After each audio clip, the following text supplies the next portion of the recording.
Going in to see Ghost in the Shell. So this is fitting potentially. The idea here is that fractal dynamics might kind of predict post-singularity worlds. I've talked many times about the exponential trends, and I don't think we're going to live in the green fractal very long, which is the resonance with the relativist worldview, which is highly information-based, but now in a more depth-oriented way than green showed up.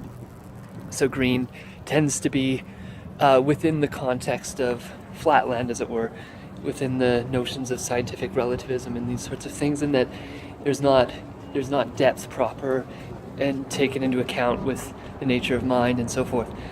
So I think with the emergence of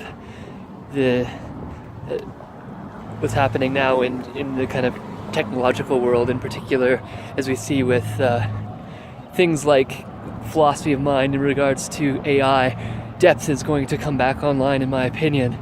And so the information will have a lot more depth context to it than it did in the more old school informational green matrix that we're familiar with now in this postmodern world. So the post-singularity ideas in regards to fractal dynamics, I guess in essence the idea there is that if there's this kind of 6-on-6 or 7-on-7 pattern, the 7th pattern here, if it was in fact in play, it would be very short-lived, such that there wouldn't, this exponential trend is occurring faster and faster, so the 7th trend would be moved through very quickly. And if the theory is right here, then the new systems that come online in the beginning, they start off slower and move quicker, as exponentials tend to do. And so I think that trend would hold. So in a post-singularity world, if this was the case, then the focus in this theory would be one of dynamic switch from, in particular, a lot of the context that we see in the gross physical world, in that there is death and the death cycle would be potentially transcended, if that makes any sense. So I suppose if it was indeed transcended, things like individualism as we broadly see it would broadly be transcended too. I think that indeed there would be context for interindividuality, and this is referent to the blue system, the blue ecosystem, in which we take into account others and these sorts of things. In this sense, we're actually lived experience of multiple people simultaneously. That's what I think the singularity, broadly speaking, would be. It would be simultaneous existence of multiple individuals in many respects. If there is such a thing as the second tier fractal of blue, like John Doe calls it indigo, a lot of the reference there are made to DMT, and we can see suggestive elements of that potentially in things like Sense8, although that's a highly dramatized version of it potentially.